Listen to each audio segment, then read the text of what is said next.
With an estimated inland waterways of 11,000 kilometers, records indicate that 26 out of the 36 states of the Federation can be linked by water.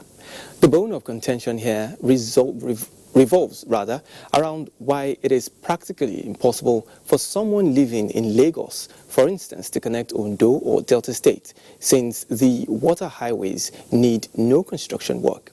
If this impossibility can be turned around into opportunities, the challenges of traversing the nooks and crannies of the country will not only be addressed, but infrastructure like roads and the rail lines will be preserved for a longer period.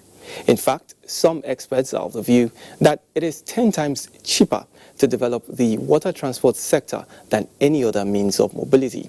Today on Panorama from the Lagos Network Center, we will be looking at harnessing water transportation for economic growth. I am Dotun Ogunyemi. We'll be right back.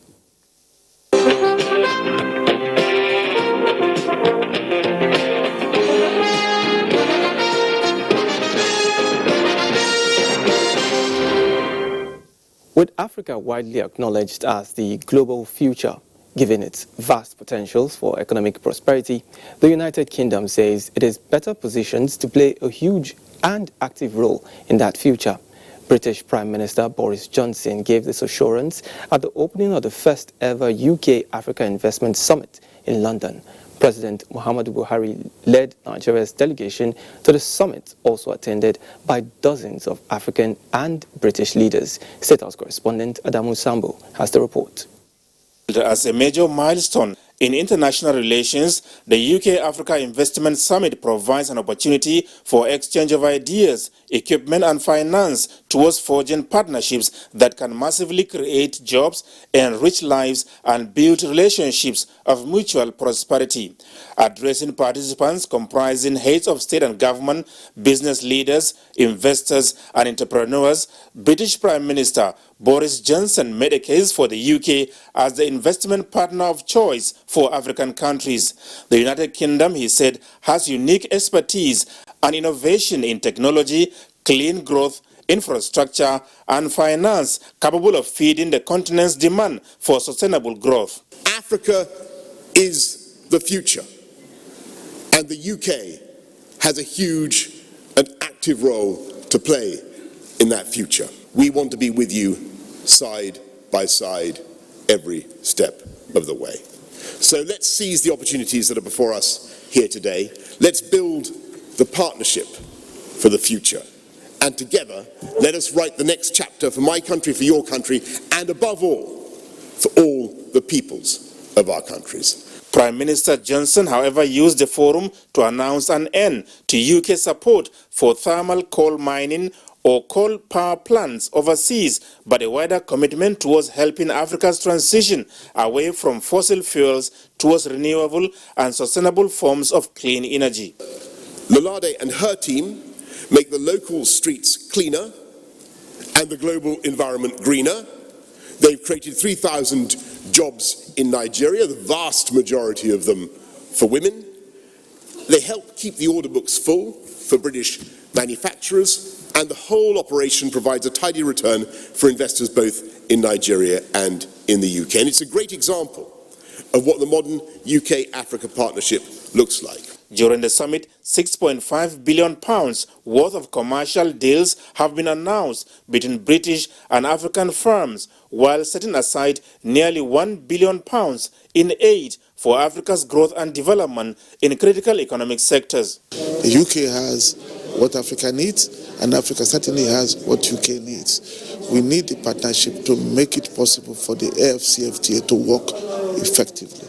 Nigeria can in fact be the gateway for the UK in the new relationship that is emerging. Nigeria is a huge marketplace, and the scramble for Africa, as it were, has to start with Nigeria if it is logical. So I think it's important that we are here as a country, as a people, as a sub-national government to see what the outcomes and takeaways could be, how many deals can we close, market our country, as well as the opportunities for our country in other countries. The summit with the theme Great for Partnership provides an enduring platform for the revitalization of the highly beneficial linkages between the United Kingdom and African nations towards generating greater development outcomes. From London, Adamu Sambo, NTA News. Now back home in Nigeria, despite expectations that the LagosIbadan Railway project will be completed by April this year, Minister of Transportation Rotimi Amechi says this might not be visible. The minister stated this during his routine monthly inspection of the project. Despite the work done so far at the train stations, as well as laying of tracks along a significant portion of the 157-kilometer standard gauge rail line, construction of bridges and tunnels, the desire to see this 1.5 billion naira project completed by April might not be possible. They believe that by April they will be ready. I don't know if that will be true or not. Let's wait and see. This, the minister attributes to a few delays in getting some of the equipment to work. The fact that administratively they are not able to berth the equipment that they need to complete this. The glasses, the doors, the windows, everything that they've imported are still not even in the seaport, but waiting to berth. And they're not able to berth because it's not yet their turn. So we're going to have a meeting with MPA to resolve all that. I've seen, the level of commitment that the Honourable Minister and his team have put onto this, and I also am able to visualize that in a few months this is going to change the economy of Oyo State in particular. It's going to change it significantly. Clearly unsatisfied with this reality, tasking the contractors and ironing grey areas are a priority for the federal government. Now from the rail, let's move to other modes of transportation. At a time when Nigerians are yearning for a permanent solution to the persistent Apapa gridlock, harnessing water transportation for movement of containers as well as increased passenger service comes as an alternatively reliable solution. For this to happen, however, key players have called for deliberate actions to develop water transportation for greater economic benefits. Despite being available to 26 out of the 36 states in Nigeria, water transportation still contributes a meager 0.5% to the nation's gross domestic product annually. Challenged to change this narrative, especially in Lagos, where there are contentions for fast and convenient means of transportation, Waterways comes as a ready-made solution to resolving traffic congestion in Lagos. In other countries, we know that water transportation constitutes more than 30–40% of the transport sector. And as you can always see, my MD has always been on this, that the gridlock you're having in Apapa is because our water transportation has not been developed. At the long run, the reason why we are doing this is that we'll be able to move containers from Apapa down to Warri to Onitsha instead of even going by the road. Issues contending with achieving this include wrecks along water channels, water hyacinths, illegal dredging activities, shanties located around jetties, among others, which the National Inland Waterways Authority has committed resources to clearing.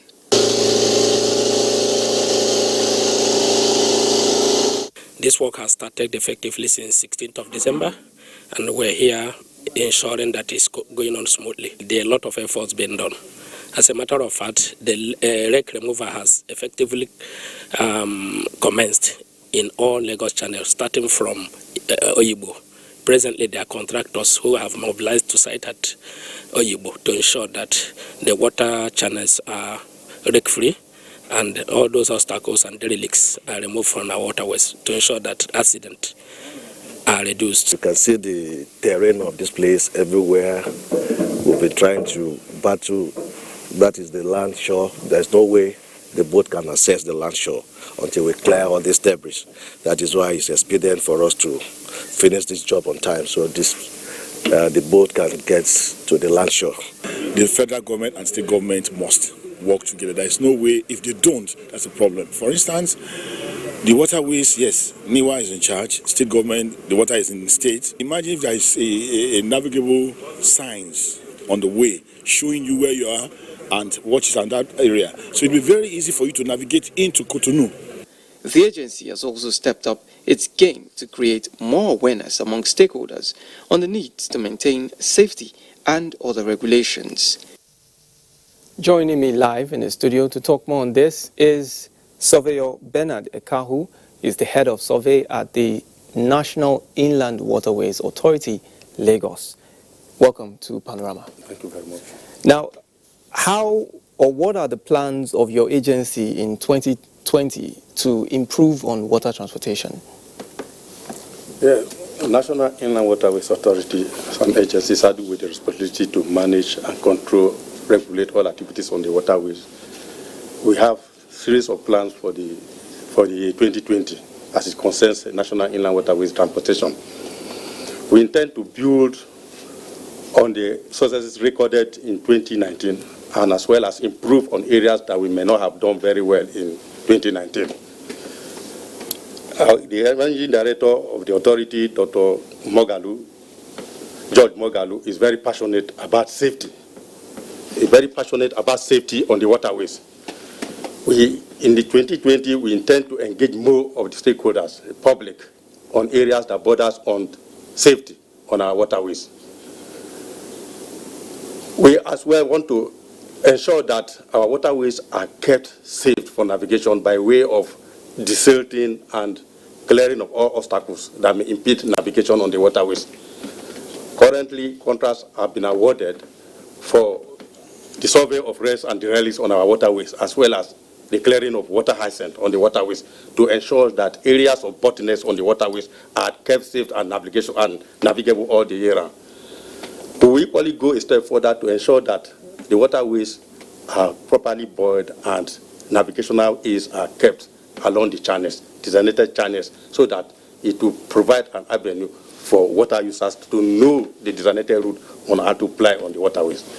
And what is the present position of the agency in respect to interstate mobility using the waterways? Yes, efforts are equally being explored in order to ensure that the different states are linked by waterways. As a prelude to that, the survey of all of these routes will be conducted. Once surveys are conducted, the channels will be dredged. Areas where needed to be dredged will be dredged and properly buoyed. Then landing platforms will equally be provided at strategic locations to aid in disembarking of passengers along the route. This will be preceded by this survey, as I've earlier said. Then we intend also to provide river crafts and then deploy at designated locations in each of these states to ensure that once the landing platforms and facilities are provided, this will complement the efforts of the land transportation, so that the waterways will equally be made viable as an alternative means of transportation. And what are you doing differently? What is the agency going to be doing differently to guarantee safety of commuters? We know that in 2019 there were some mishaps, but what are you going to be doing differently to guarantee safety of passengers? Thank you very much. If you would trace your mind back, you will discover that the rate of both mishaps that we had in 2018 was more compared to that of 2019. Certain measures were being put in place by the authority, like public awareness. We engage the boat operators and the passenger unions more on sensitization as it affects safety. They were made to understand and know things to be put in place to ensure safety while on board the boat. We engage them periodically on safety campaigns. We equally ensure that rickety boats are not allowed to ply our waterways. Then the issue of night sailing is equally very key, because most of these boat mishaps were recorded, especially at night. We de-emphasize the use of the issue of night sailing. No boat operators was allowed to sail at night. Then the issue of alcohol, drunk driving. No boat operator was equally allowed to drink, or no alcohol was brought around the areas where we have our platforms, that jetties and platforms. We de-emphasize issue of boat operators that are, used to issue of taking alcohol before they go on board the vessel to fly the boat. Equally, we ensure that all our passengers put on their life jackets, because in most cases where the menace of this boat may have, we record some of these fatalities as a result of the non-usage of life jackets. We ensure that no jetty, no beach masters allow any boat to cast off without ensuring that all the passengers on board are equipped with life jackets. These were measures that we were able to put in place to ensure that the rate of boat mishaps were drastically reduced to the barest minimum. Now, no doubt there are massive opportunities in water transportation. How massive are these opportunities, and are you looking at getting some, form of foreign direct investment partnership with other agencies, or even foreigners, or even Nigerian nationals? Yes, comparatively, if you want to look at the cost benefits and cost implications when it has to do with the trimodal types of transportation, that is the rail, the water, and the land, the one that is cost effective, cost beneficial, and cheaper is the water transportations. What it will cost the government on a yearly basis to keep the road, to do palliatives on the road by way of maintenance, will not be recorded in water transportation on a yearly basis. Once the landing platforms are provided, you can operate those landing platforms for as much as 40 to 50 years before you can think of doing any remediation work on it. Then the movement of cargoes on the waterways, the volume of cargoes that can be moved on the waterways, if you want to, assess the cost implication of movement of those cargoes on the waterways compared to that of the land, is far, far cheaper on the waterways compared to that of the land. These are things that if the government, the effort government is putting in place in collaboration with the private operators, because as an agency, we are evolving measures, how to collaborate with the public investors in what we call the PPP arrangement, the public-private partnership, to see how we can deploy resources to establish facilities, landing facilities all over on our waterways to ensure that the transportation on the waterways is highly maximized. Now, what form of infrastructure will be needed for all of this to come alive, for people to begin to now, see the benefits, and let's have increased passenger service as well as cargo service, just like you mentioned. I know that the agency is trying to construct jetties, but what other mode of or form of infrastructure would be needed?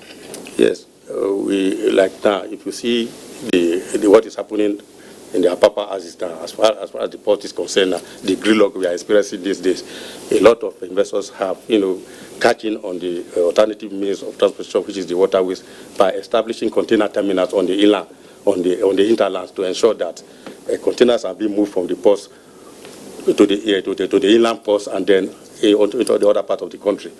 If we are able to establish jetties and rounds all over our waterways, as well as procure tugboats and barges to move these containers from the port, it will go a long way to ensure that the gridlock we are experiencing will be reduced to the barest minimum. So the facilities that we need, as it were, will include tugboats, barges, then the landing platforms, which are the jetties, and then the crane too, which will help in offloading these containers from the barges. These facilities, if are put in place, it will ensure that the use of waterways for movement of much of these bulk cargoes will be guaranteed. Thank you so much, Surveyor Bernard Ekawo, for coming on the program. You're welcome. And from there, we'll take a Nigerian Meteorological Agency has just released the 2020 rainfall prediction for Nigeria, and Onagie Fineface is at the Nigerian Air Force Conference Center to give us an update. Hello, Onagie. What is the latest from the prediction and presentation by NIMET?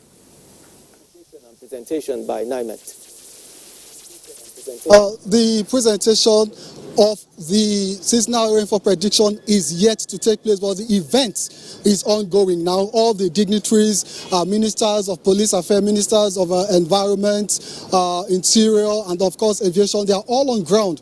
In fact, we had testimonials recently from some farmers who say the prediction made in 2019 was very helpful to them. I have with me someone from NIMET, Dr. Mansour Matazu, of a research department that will give us more insight as to how this prediction today will impact Nigerians and the sectors that will benefit from the prediction. Thank you very much. Good afternoon, Nigerians. Today is a very important day for us because we release one of our very important products to the nation.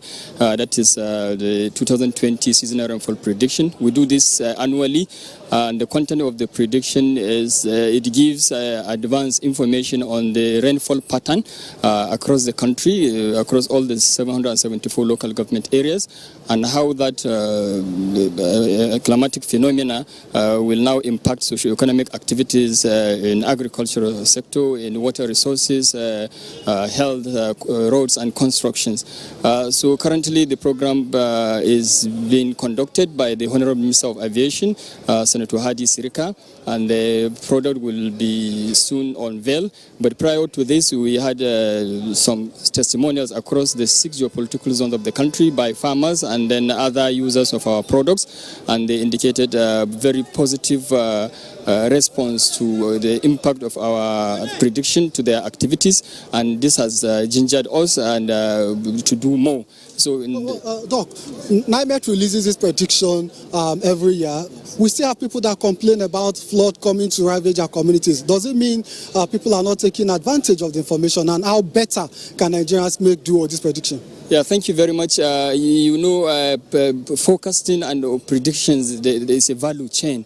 So at our own level, we do it as early as possible because it's a perishable product, and we release it to the relevant authorities, and then it goes down to the public. So what we always advise is for government agencies, organizations, all the MDS, including the citizens of the country, to adhere to these advisories and plan well ahead and respond and give us feedback on the performance of this forecast. So when we plan and plan and plan using the forecast, definitely the impact of this extreme event will be reduced. All right. Thank you, Dr. Matazu. That has been Dr. Matazu, the Director of Research. So we're back to you now, Dr. Oguyemi.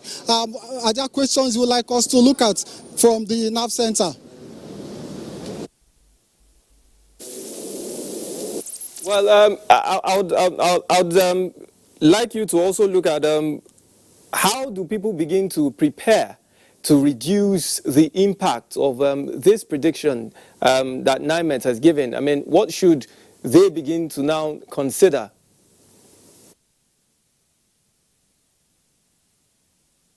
Well, the idea of this prediction is to put the whole of Nigerians on their toes.